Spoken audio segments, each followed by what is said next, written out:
جس وقت آپ یہ ثابت کرتے ہیں کہ یہ جینون میرج تھی، گڈ فیتھ میرج ہے،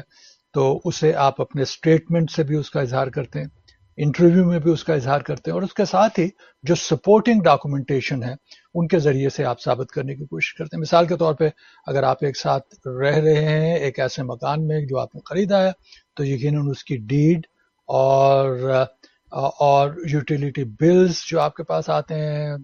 گیس کا بل ہے یا آئل کا بل ہے، الیکٹرک کا بل ہے، وغیرہ وغیرہ، یہ تمام ڈاکومنٹیشن۔ اور عموماً اس قسم کے کیسز میں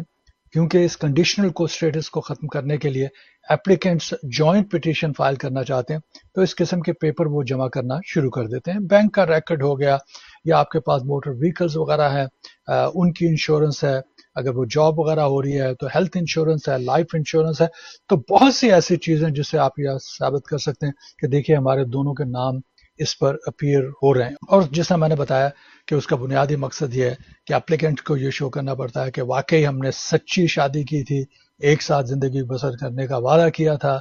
اور اس کے مطابق ہم یہ کنڈیشنلز کو، اسٹیٹس کو ختم کرنے کے لیے اپلیکیشن دونوں سائن کر رہے ہیں